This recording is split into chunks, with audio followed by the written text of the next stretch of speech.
Ya, selamat pagi semua anak didik saya, khususnya kelas 10 MIA 1, 2, dan 3 SMA Van Dun Open.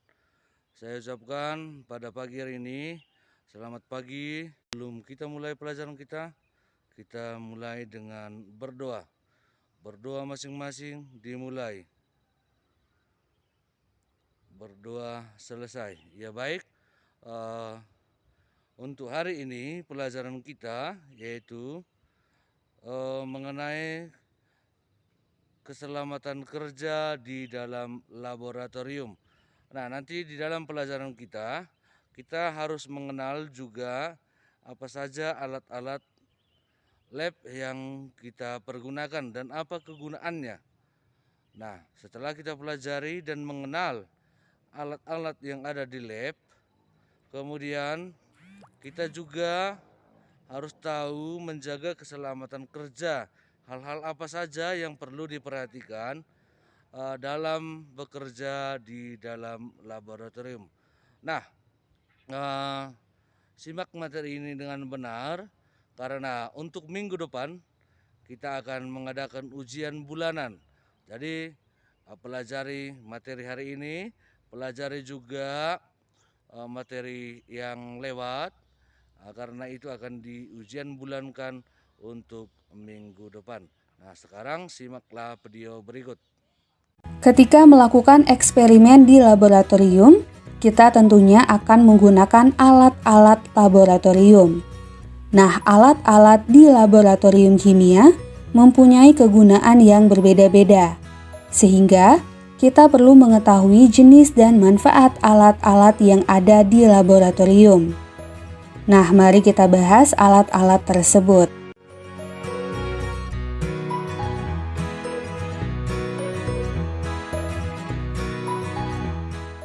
Yang pertama, Erlenmeyer. Nah, alat ini dapat digunakan sebagai wadah untuk membuat serta mencampurkan larutan tertentu dan sebagai wadah titrat dalam titrasi. Yang kedua, gelas kimia. Fungsinya sebagai wadah untuk mengaduk, mencampurkan, dan memanaskan cairan. Yang ketiga, pipet tetes sebagai alat pemindah cairan dalam jumlah kecil, yaitu hanya bisa memindahkan cairan dalam bentuk tetesan saja. Nah, yang keempat, gelas ukur. Gelas ukur digunakan untuk menakar cairan tertentu secara tepat dan akurat.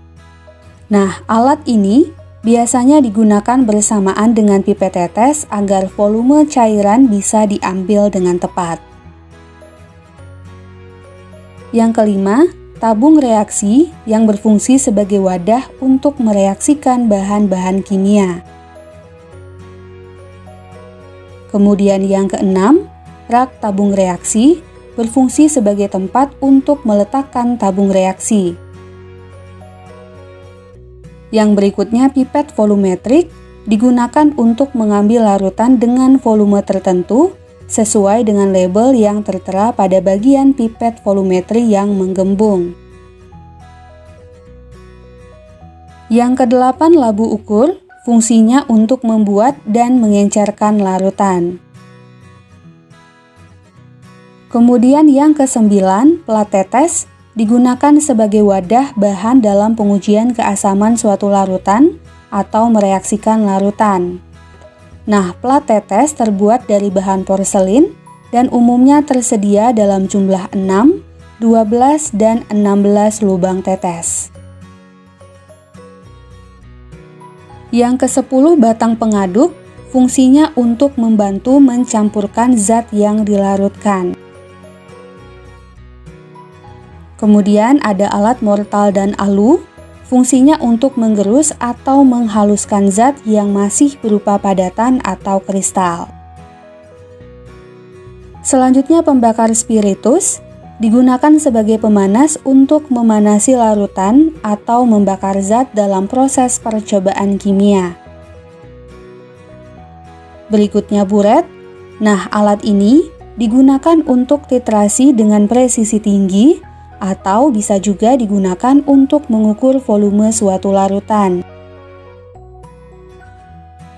Kemudian kaki 3, Fungsinya sebagai penahan kawat kasa dan penyangga ketika proses pemanasan. Selanjutnya penjepit tabung. Fungsinya untuk menjepit tabung reaksi di saat proses pemanasan, atau bisa juga digunakan untuk mengambil kertas saring dan benda-benda laboratorium lain di saat kondisi alat tersebut panas. Kemudian ada cawan porselin yang digunakan untuk menguapkan larutan atau mengeringkan zat padat yang basah. Berikutnya segitiga porselin untuk menahan wadah, misalnya menahan krus pada saat proses pemanasan atau menahan corong pada waktu penyaringan.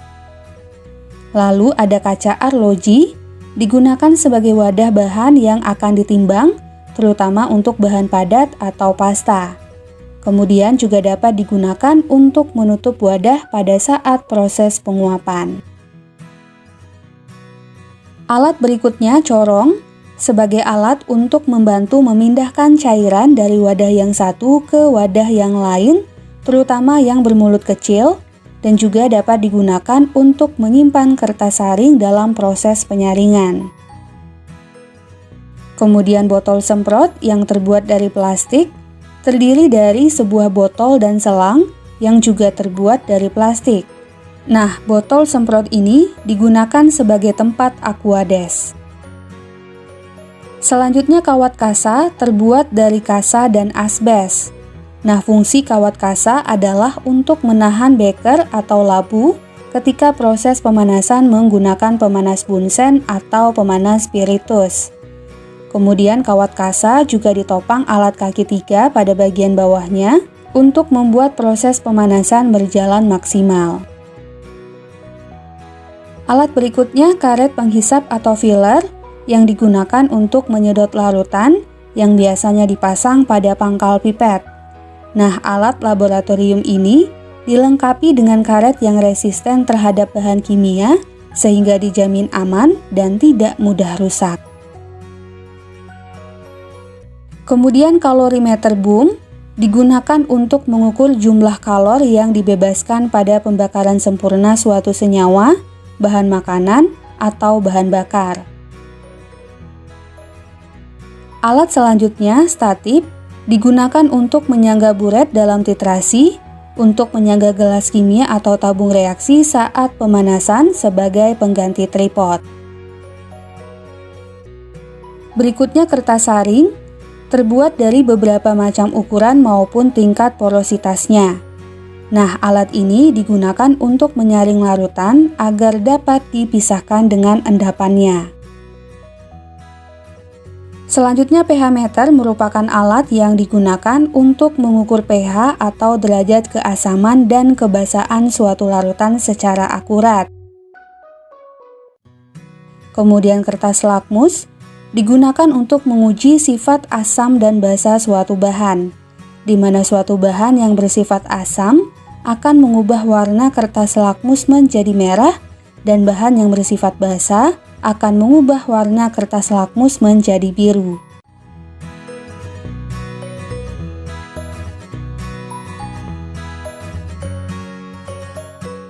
Keselamatan kerja di laboratorium adalah usaha pencegahan agar kegiatan di laboratorium terhindar dari kecelakaan.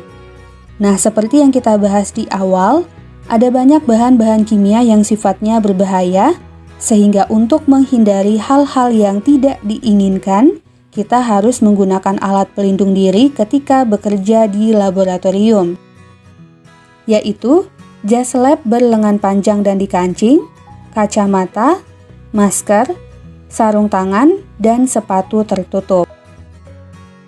Selanjutnya, selain menggunakan alat pelindung diri, kita juga harus mengetahui beberapa hal penting ketika bekerja di laboratorium, yaitu sedapat mungkin menggunakan laboratorium yang lengkap dan standar, yaitu laboratorium yang memiliki fasilitas seperti lemari asam, penyemprot mata ketika mata terkena bahan kimia, shower untuk menyemprot tubuh apabila tubuh terkena bahan kimia, dan lain-lain.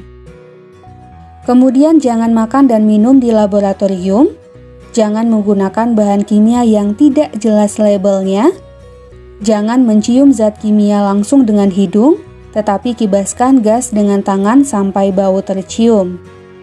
Kemudian, kita harus berhati-hati terhadap asam dan basa kuat, di mana jangan menambah air ke asam atau basa pekat, tetapi kerjakan sebaliknya.